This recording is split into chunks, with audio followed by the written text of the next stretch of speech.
A quick editor's note from me, Henry, before we hop into today's video. It seems that for about half the day yesterday, Niantic, Scopely, or whoever's in charge of Pogo at this point, put the new quote-unquote fixed version of Pokemon Go PvP live, and it's safe to say it did not seem ready for public release whatsoever. It felt very buggy to use, a lot of the animations were very clunky, and honestly, playing a few games on it left me extremely disappointed. It's since been removed from GBL, which I think is great. And I hope that when it eventually returns, it's in an actually playable state so we can get a game that works as intended, because that is absolutely what this player base deserves and nothing less. So, with that bit of unfortunate news out of the way, let's get into today's video. Hey everybody, HomeSliceHenry here, and in today's video, I'm going to be doing a full deep dive on the upcoming season of Go Battle League. This season is called Memories in Motion, and honestly, there are a lot of changes that I'm very excited for. The goal of this video will be to cover each change in depth. I've done a bunch of research ahead of time, and I'm going to be talking about the changes that I think will make a pretty significant impact, the changes that won't really move the needle, and some changes that actually cause certain Pokemon to just fall off a cliff in terms of viability.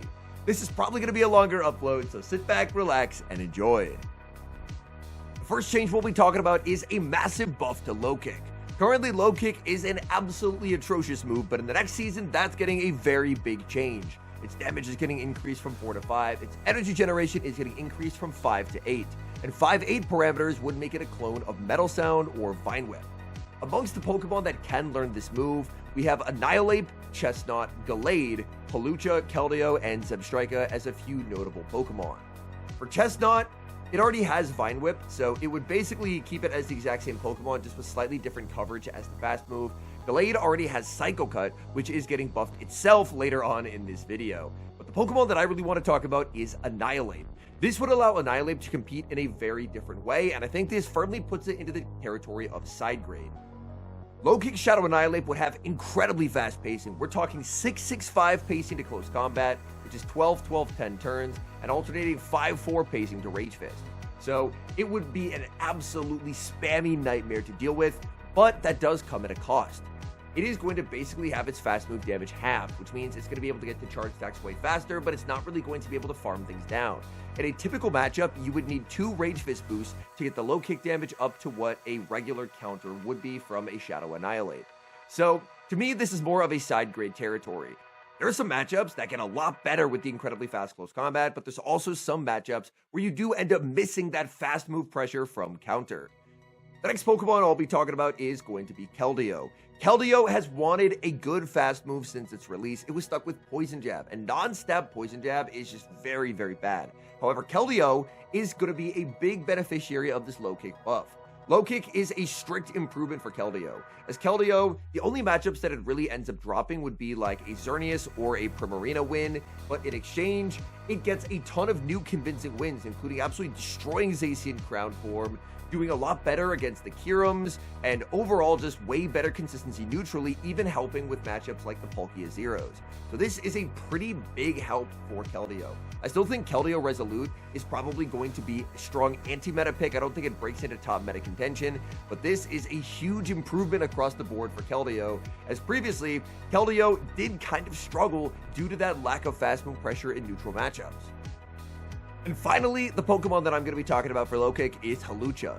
Hawlucha, much like Keldeo, is a Pokemon that was stuck with non-same type attack bonus Poison Jab and now gets access to Low Kick. Low Kick will represent an improvement in pacing for Hawlucha, as currently Hawlucha was 6 to the Flying Press and now it's going to be straight 5. The big downside for Hawlucha is that Low Kick plus Flying Press is incredible. So if you're ever in a matchup with Hawlucha where your opponent doesn't have a fighting resist, Hawlucha's going to put up one heck of a fight. But the issue is, it has exclusively terrible moves after that. If you're looking at a secondary charge move for Hawlucha, your options are Power Up Punch, X Scissor, or Aerial Ace.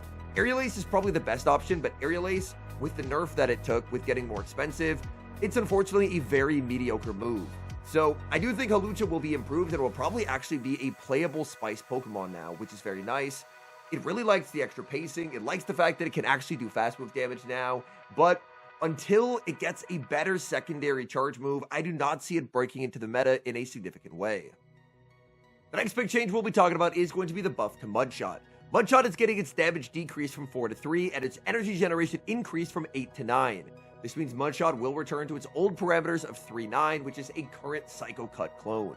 Now, Mudshot has a pretty massive distribution. Flygon, Garchomp, Greedent, Landorus, Swampert, and Whiscash, to name a few. First one I'm going to talk about is Greedent. With a Mudshot buff, there's going to be people wondering, is Greedent going to be returning to absolutely terrorize the Ultra League? And that's something that I was genuinely very worried about before I did a deep dive. However, after taking a look at the Sims, honestly I found myself a bit underwhelmed with Ultra League Greedent. Ultra League Greedent at its peak was an absolute terror because it was able to spam out Body Slam so quickly. Back then, Body Slam was an incredibly efficient move for how cheap it was. And it got to Crunch so quickly, and Crunch had a 30% debuff chance, that it was going to be able to get quite a few Crunch debuffs per game.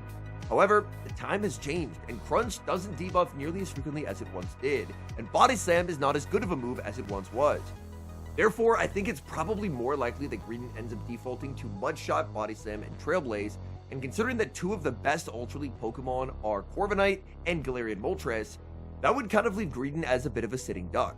So I think Greedent will be a very playable Ultra League Pokemon, but I don't think it's going to be the absolute terror that it once was. Time, power creep, and nerfs to some of its favorite charge moves from back in the day will help rein it in and make it to where you can probably use it and get wins, but I don't think it's going to be a top 5 Pokemon as it once was. Next up, I do want to talk about Landorus Therian. Landorus is getting its pacing back, only 5 Mudshots to the Sandsear Storm, but it comes at a cost. It's no longer going to be able to farm things down as easily due to the Mudshot damage nerf.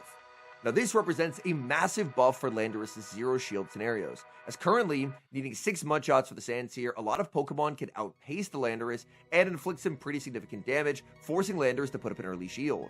But with only 5 Mudshots needed for the Sandsear, now it's Landorus that can usually outpace its opponents, and getting that debuff up artificially increases the bulk of Landorus and makes Landorus a lot more difficult to remove from the field of play. So this is a really massive buff for Landorus in the zeros. The lack of Mudshot pressure is felt more in the 2s, as its 2s matchups do get worse. But I do think that overall this is a slight buff for Landorus, which I am pretty happy to see because there are a lot of teams running around in the Master League that are ABA or even triple weak to ground. Next up, we gotta talk about the Mud Boys and the Pseudo Mud Boys. This means Swampert, Whiscash, and Diggersby. Let's start with the easiest one, which is Diggersby. I simmed a lot of different Diggersby movesets with Mudshot. I simmed Fire Punch Scorching Sands, Fire Punch Return, Scorching Sands plus Hyper Beam, and I was just very unimpressed with Diggersby across the board. Diggersby really likes the fact that when it was strong, it was able to land a few Scorching Sands and then quick attack something down. And with Mudshot, you would never be able to farm down a flyer ever, which would be a very, very big problem. And even in neutral matchups, you just didn't really have that same ability to farm and would be forced to fire off another charge attack. And this actually ended up just simming strictly worse in almost every scenario compared to Quick Attack Diggersby. So I don't think Mudshot really meaningfully moves the needle for Diggersby. As far as Whiscash, Whiscash gets its pacing back just for Mud Bomb to be nerfed. Mud Bomb is getting presumably 5 extra damage, but 5 extra energy, which is a strict nerf to the move, as it makes the move less efficient and more expensive. So I don't think Whiscash is going to be seeing a lot of play, even though it is very bulky. If there's a Mud Boy that's going to break into the meta, my money would be on Swampert, and specifically Earthquake Swampert. Swampert does have access to Sludge, but keep in mind that with the Mudshot rework, Swampert is not really farming things down either. So I think having an ability to have a strong nuke move in the zeros like Earthquake could be a pretty nice plus for Swampert, just when it needs to actually output some damage.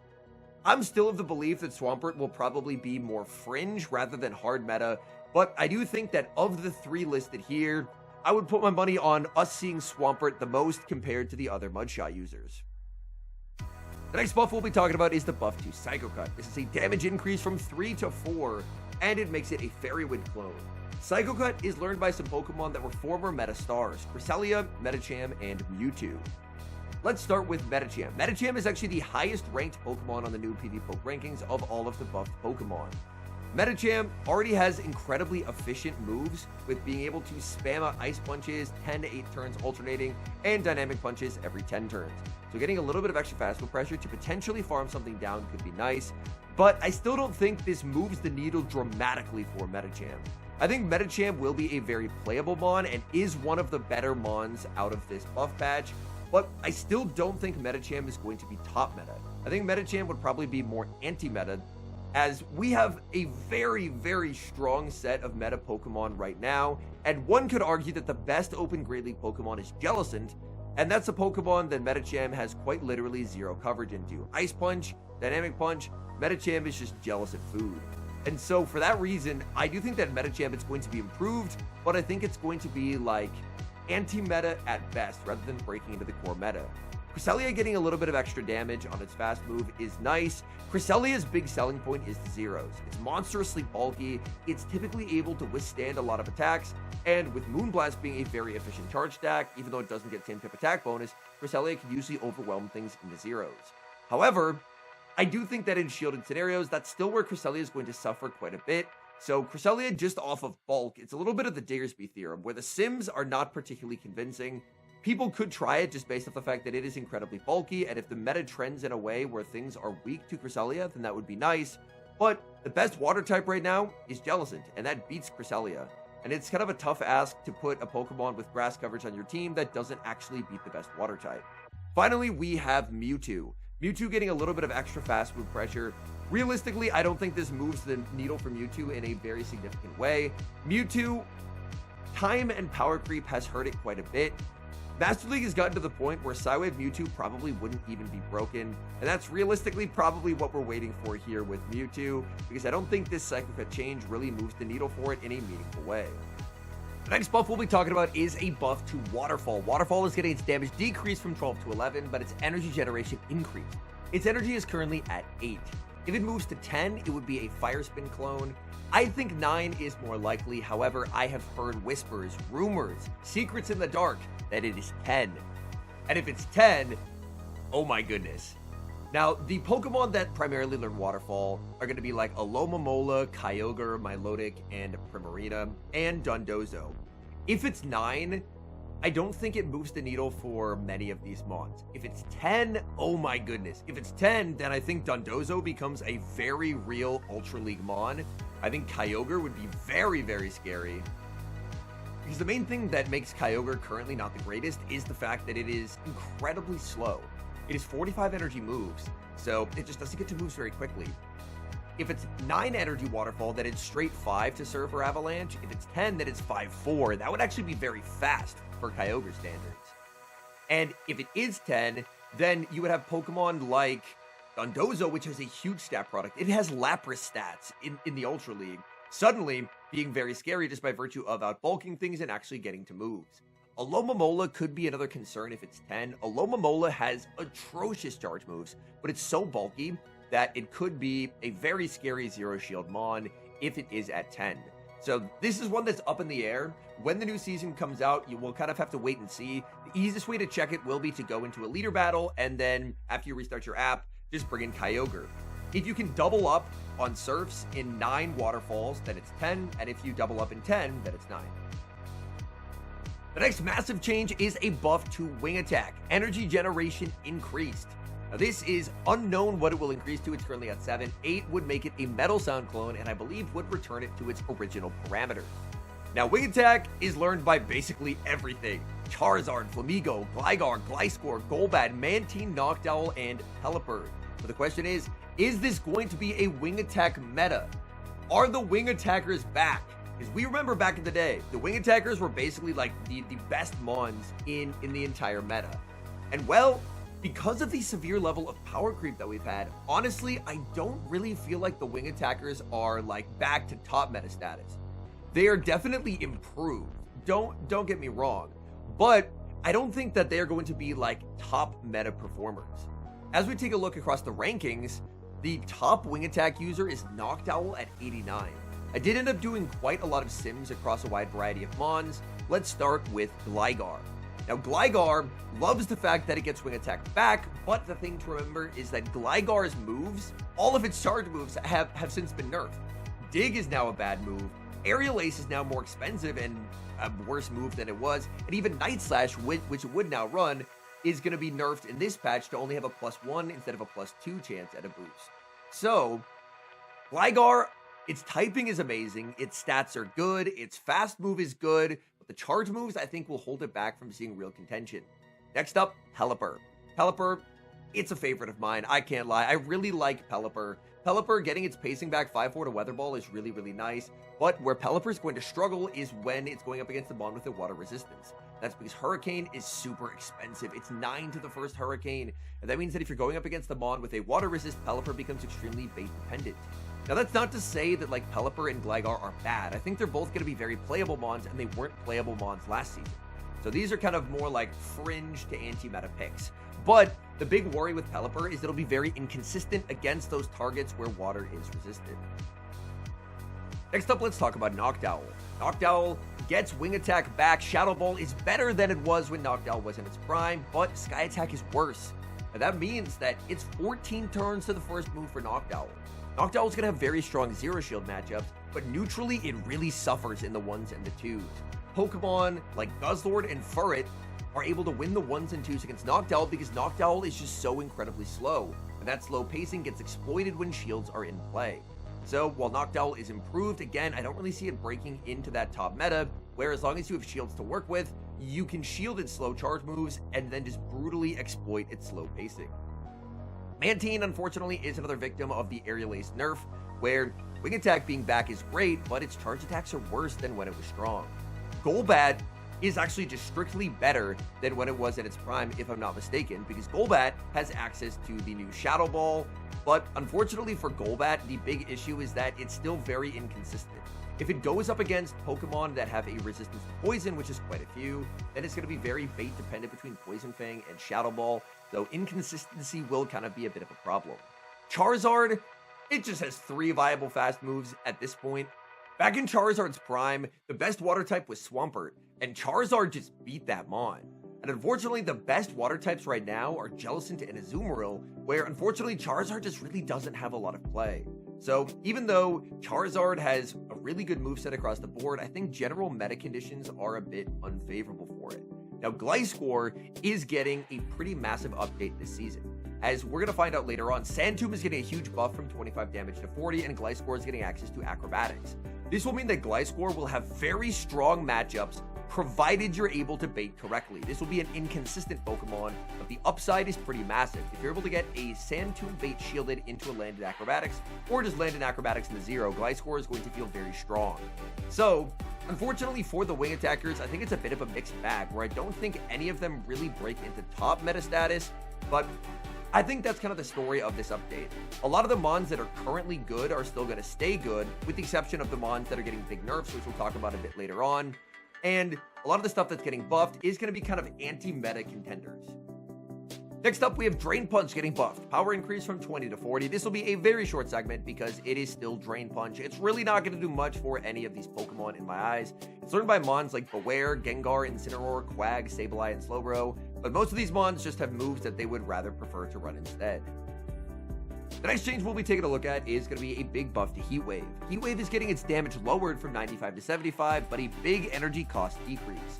Its energy currently sits at 75. PvPoke assumes it will go to 50 and be a Sky Attack clone. The rumor mill says it's actually going to 45 and will be a Surf clone. The Mons that can learn Heat Wave include Armarouge, Braviary, Staraptor, and 3 flyers that learn it for the first time this season: Togetic, Zapdos, and Pidgeot. I think Togetic is intriguing, especially if it is 45 energy, because potentially it could end up ditching Psyshock as its bait move and then run something like Heat Wave Dazzling Gleam, which, if it's 50, wouldn't really work, but if it's 45, and with Fairy Wind having 9 energy generation, that would just be every 10 turns being able to spam out Heat Wave. So that could actually be kind of interesting for Togetic. It would probably keep it as more of an anti-meta Mon, but it would have some very intriguing coverage, as Fairy plus Fire is an incredibly powerful offensive combination. For Zapdos, unfortunately, I think Zapdos and Pidgeot would probably prefer the movesets they already have and therefore not see a huge improvement.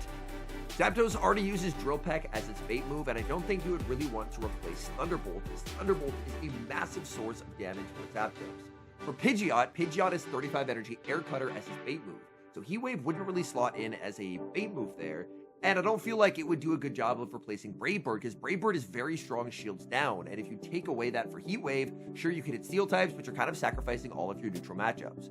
So I think out of the Heat Wave list, Togetic is probably the biggest winner, but it only really moves the needle for me if it's at 45 energy. Next up, let's talk about the big buff to Sand Tomb. Sand Tomb gets a massive damage increase from 25 to 40, and oh my goodness, Fortress. Fortress was already an unbelievably good mon, and it just gets better. As currently, Fortress could throw multiple Sand Tombs at something like Unova Stunfisk, and it just really wouldn't do any damage. Next season, it's going to hit substantially harder. So this is a pretty big buff for Fortress. I think realistically, this could potentially make it so that even Volt Switch Fortress ditches Earthquake for the Sand Tomb Rock Tomb set. Now, other mons that can learn it, Flygon, Garchomp, Gliscor, Torterra. Torterra is getting nerfed. We'll talk about that a bit later on, and we already discussed Gliscor. Garchomp and Flygon are getting very heavily buffed this update, as they both have Mudshot, they both have Sand Tomb, and now they're both going to get a new dragon move, Twister, down the road. So I'll talk more about those when we talk about the rework to Twister, but overall, this is a pretty big plus to an already strong mon in Fortress. Oh, hey, what was that? That was foreshadowing. It's time to talk about Twister. Twister's getting a huge buff. Damage increased from 45 to 70, energy cost decreased, and it currently sits at 45. So the assumption will be it'll be a 70-40 move and a clone of Aqua Jet. Mons that can learn Twister include Fearow, Gyarados, Shelgon, and Garchomp and Flygon will learn it for the very first time. I don't think that Fearow is going to be using this move, because Fearow already has a very efficient moveset with Drill Run and Drill Peck. Gyarados, however, I think will end up ditching Crunch for Twister. Twister gives it a cheaper coverage move, and Twister is just such an incredibly efficient move that I think Gyarados just drops Crunch and is going to be improved as a result. Shelgon is now suddenly a very interesting mon. Shelgon sims extremely well. Shelgon, it is not a particularly bulky mon. It's 1800 stat product, so it's not super glassy, but it's not super bulky either. It's kind of middling bulk. But its moveset is Dragon Breath, Twister, and Flamethrower. So it suddenly has a very intriguing moveset. Its pacing is pretty solid too. It reminds me a little bit of like an offensive Altaria, where it's not going to have the bulk, but it is going to have better pacing and very similar coverage. So I think Shelgon is actually a pretty big winner out of this. I don't know if it'll be enough to break it into the top meta, but a very high-ranked Shelgon does pick up some very intriguing wins, including being pretty convincing into Jellicent, pretty convincing into Furret, and overall, across Sims, it was looking to be one of the more standout mons. So I think Shelgon is definitely a Pokemon to watch for. This is an update where, again, I think a lot of the good stuff is staying good, but I think Shelgon is one of the better Pokemon that has a chance to potentially break into like a strong anti-meta role. For fairness' sake, the argument against Shelgon would be the fact that, again, Altaria already does a lot of what it does. Altaria is bulkier, and Altaria does have a better matchup into Empoleon. So that would kind of be the downsides there, is Shelgon obviously has the way better move in Stab Twister versus Sky Attack and the better pacing, but Altaria has the better Empoleon matchup, which is obviously a very common mon, and it has the better bulk. Next up, we have Volt Tackle. Its energy cost is being decreased. This move is literally only learned by one specific costume Pikachu, so it's not really worth discussing. Now let's talk about the nerfs. Bullet Punch going from 8 to 7. This is a direct nerf to Shadow Scizor. Shadow Scizor's reign of terror is over. Now, a nerf of 1 damage doesn't seem like a lot, but it hurts Scizor's neutral play immensely. Suddenly, Scizor does not have the ability to farm things down nearly as well as it typically did. Scizor could potentially still see play if teams just flagrantly disrespect it, but a lot of the matchups that it just absolutely farmed through, it's not going to have nearly that same power. So I do think that we will end up seeing quite a lot less of Shadow Scizor, because Shadow Scizor doesn't really have a lot of margin for error. It's a very frail mon. It needs to hide behind shields and farm stuff down, and its ability to farm stuff down suddenly got substantially worse. Next up, we have a nerf to Mud Slap, going from 12 damage to 11, and finally, I have wanted a Mud Slap nerf since the September update. 6 months late, but it's finally here. Power going from 12 to 11, a nerf to Shadow Marowak, Torterra, and Gastrodon. This, in my eyes, is a monster nerf to Shadow Marowak. Shadow Marowak, a lot of its neutral matchups fall off a cliff. You know how Shadow Marowak was able to degen farm through a Shadow Feraligatr in the 2-shield, and that was like a very key aspect to running Shadow Marowak? Next season, it can't do that anymore. The Feraligatr survives on very low HP and wins the 2-shield on even energy. Also, Shadow Marowak can no longer win the 2s against Jellicent unless it's a very bad Marowak and can actually get that breakpoint back. So, pretty significant nerf to Shadow Marowak. Shadow Marowak, in my eyes, was the most flexible slapper by far. So Shadow Marowak being gone, will have slightly mixed feelings about, but I think it's been good for long enough that it's probably time for it to go. Torterra does get a buff with Sand Tomb, but has its damage reduced with Mud Slap. Torterra might survive it the best of any slapper, just because it did get a little bit of help with Sand Tomb. And Gastrodon. Gastrodon's neutrals as well suddenly become a lot less strong than what they once were. I still think we will see the Mons in Go Battle League just because people are creatures of habit, but I think they will be a lot easier to beat neutrally just because they can't just 2-shield farm everything down in neutral matchups. Next up, we have Evil Incarnate getting nerfed. Pop the champagne bottles, throw something on the grill. Smackdown's getting nerfed.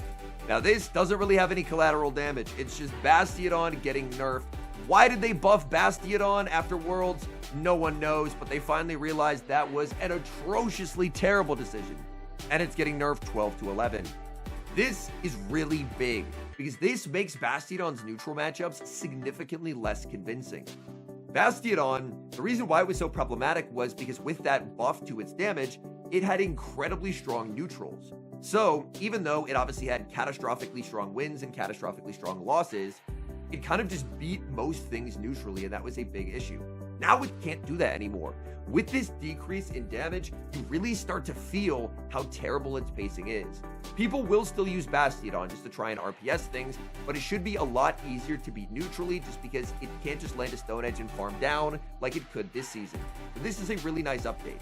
I don't expect Basti will be gone forever because people are creatures of habit and they'll still try and use it, but when you see it, it should be easier to deal with as long as you're not like an Altaria or a Talonflame.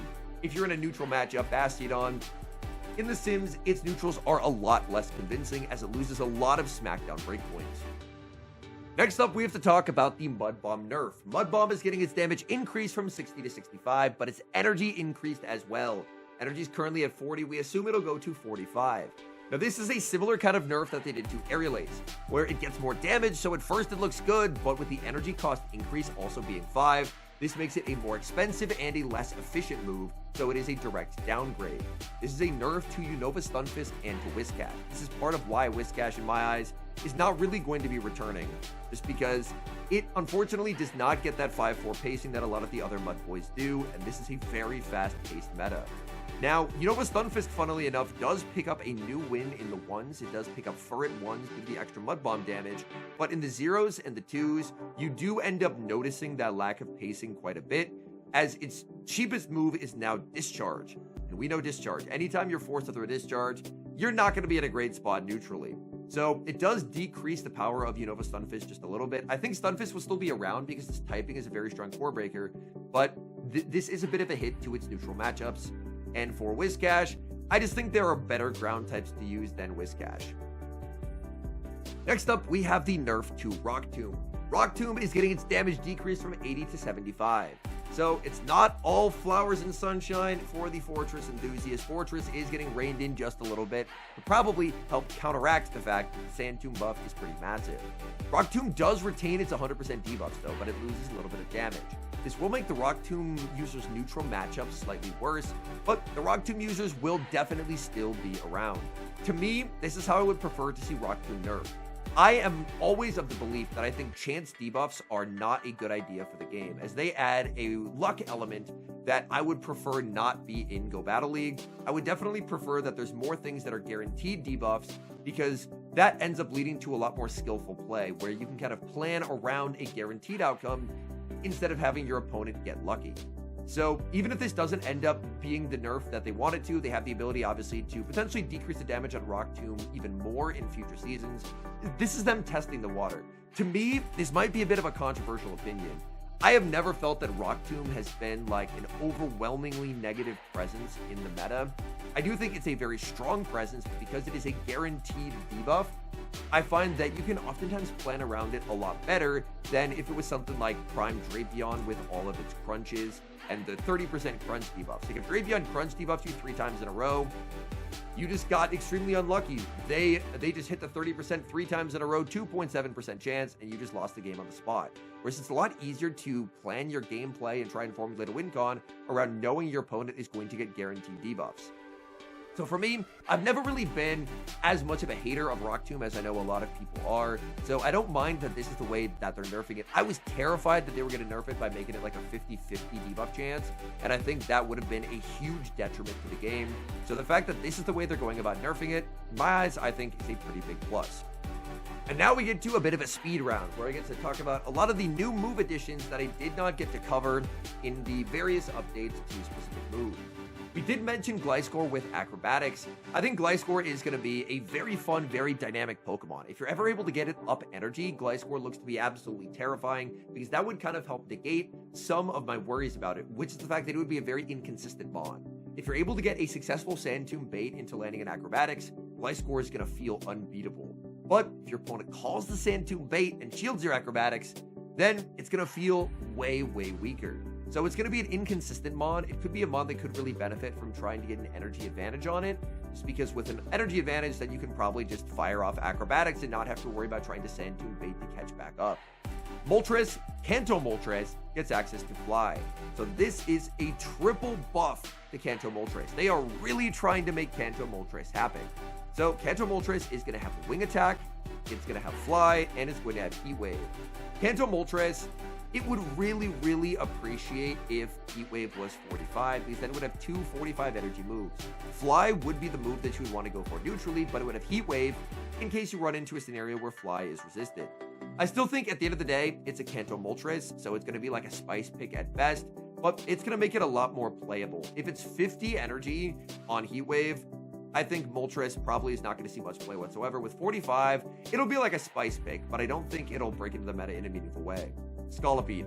Scolipede with Aqua Tail is unfortunately awful because Scolipede doesn't really have a strong secondary move to put with Aqua Tail. It has Mega Horn, but that ends up putting it in a very bait-dependent scenario where you have to successfully bait with the Aqua Tail and land the Mega Horn, and if you get that wrong, then it has something like a 20% win rate. Whereas even Gliscor, if it fails its baits, its win rate obviously falls off a cliff, but it doesn't fall off to that degree.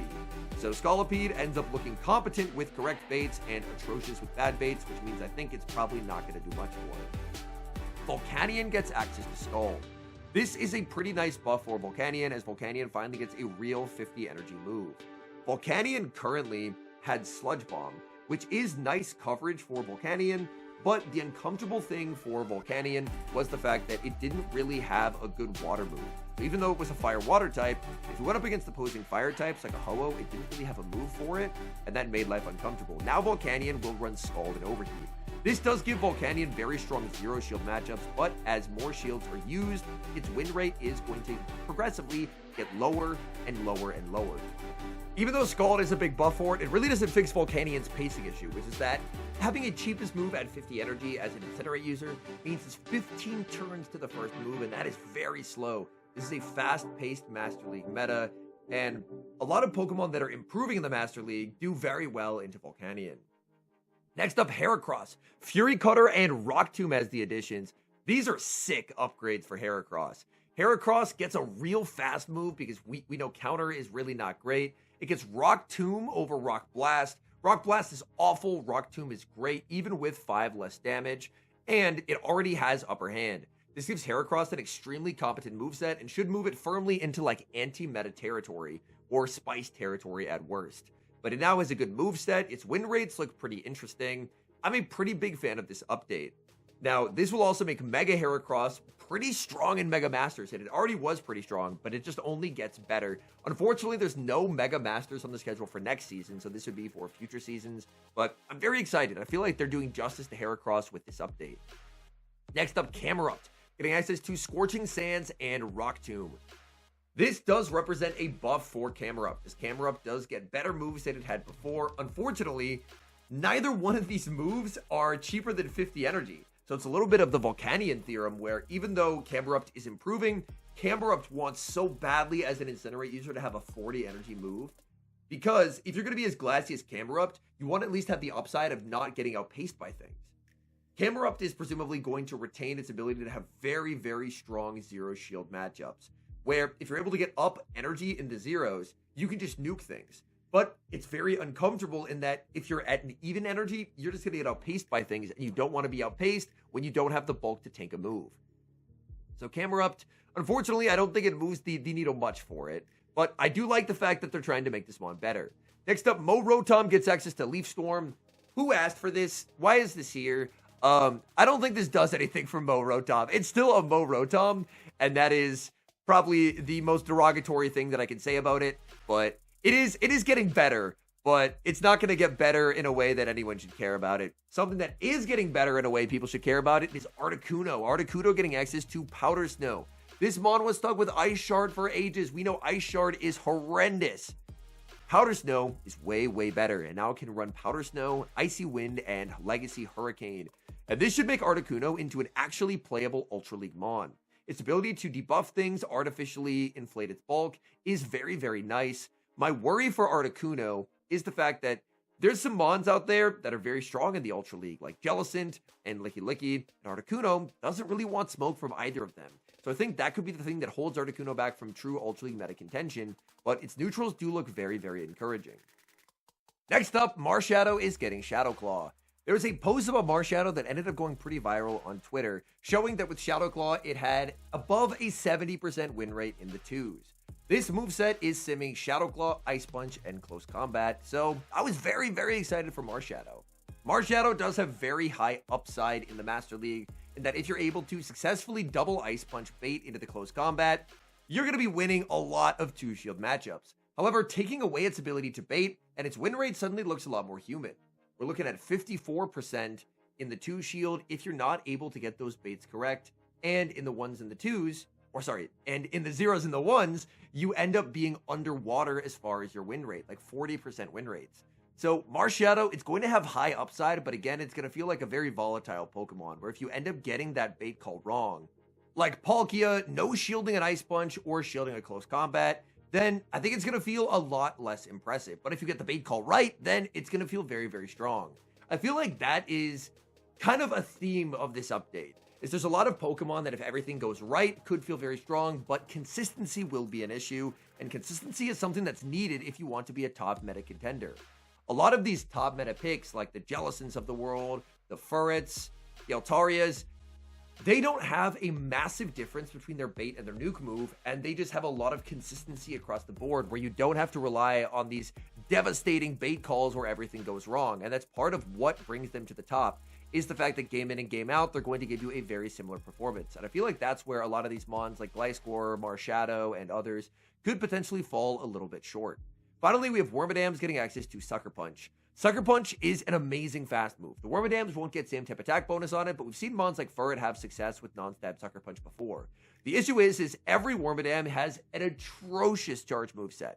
Trash Wormadam has no pacing and has access to, I believe it's Iron Head and Bug Buzz. So like Trash Wormadam up a shield or in the 0s could be very interesting, but the moment shields are in play, it's going to be very, very bad, and it's going to be a very big liability because you just get severely outpaced by things. The other Wormadams, I believe, have bait moves, but we're dealing with like Bulldoze, Bug Buzz, and stuff like that, where the movesets still are not very good. So the Wormadams, I don't think that moves the needle much on them whatsoever. So now we've kind of reached the end. We have a lot of nerfs, and I think that is the most impactful thing in this update, is the mons that are going to fall out of the meta. And a lot of it is kind of like the toxic fast food pressure mons. The Scizors of the world, the Basties of the world, the Gastrodons of the world, all getting tuned down is really, really nice. And you have a lot of mons that could potentially rise into strong anti-meta contention. I think this might be the first update in a while where we don't have like a top meta mon leap out. Like from last season, it was very clearly, or I say last season, like this most current season, it was very clearly Gourgeist. Gourgeist was the standout star of all of the updates, and some of the Powder Snow users as well really rose into greater usage, but I would say Gourgeist was probably the biggest winner. I think this will probably be the first update where there isn't like a new top 10 Pokemon added, but I think kind of keeping a lot of what was good and then just getting rid of a lot of the stuff that people didn't like is overall a net positive. Now, as we take a look across these rankings, I do want to highlight a few Pokemon that I think will be improved in the new season, and the first of which is Shadow Drapion. Shadow Drapion really fell off in a pretty massive way because of Pokemon like Shadow Scizor. Scizor just obliterated Drapion, and it made it significantly less safe.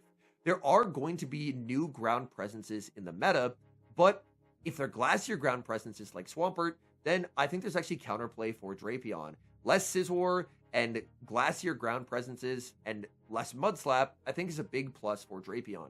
Drapion with a lower chance at a crunch debuff shouldn't feel as RNG dependent, which is nice, but I do think that Drapion will at the very least be improved in this new season.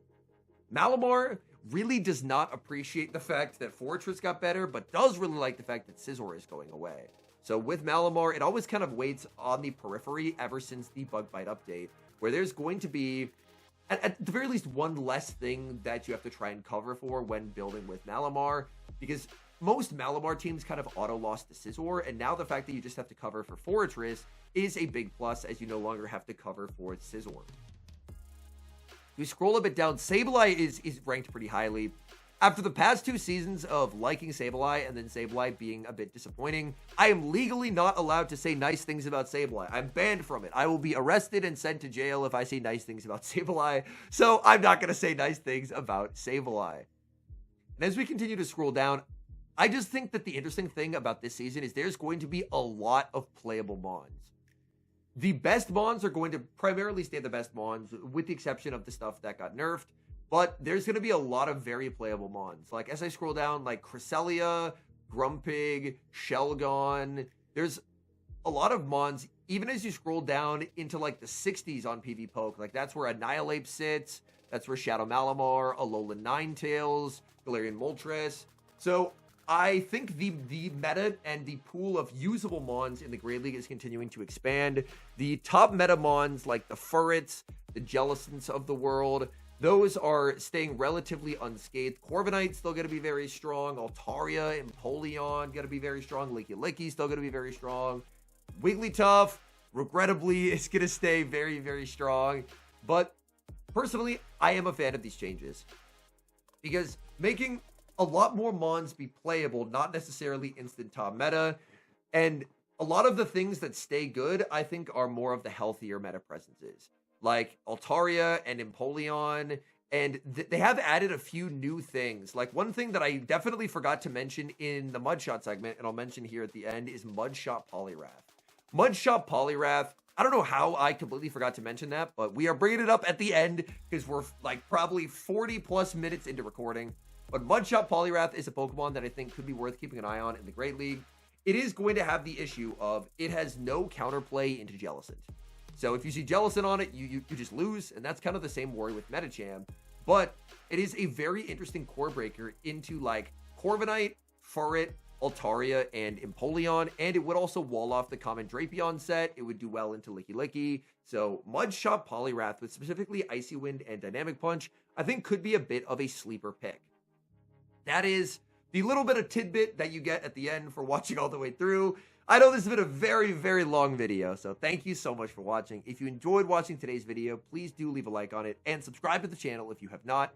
And I do want to give an extra thank you to our channel members here on YouTube. The support you guys provide is so appreciated. So thank you guys oh so very much. And until next time, I've been HomeSliceHenry.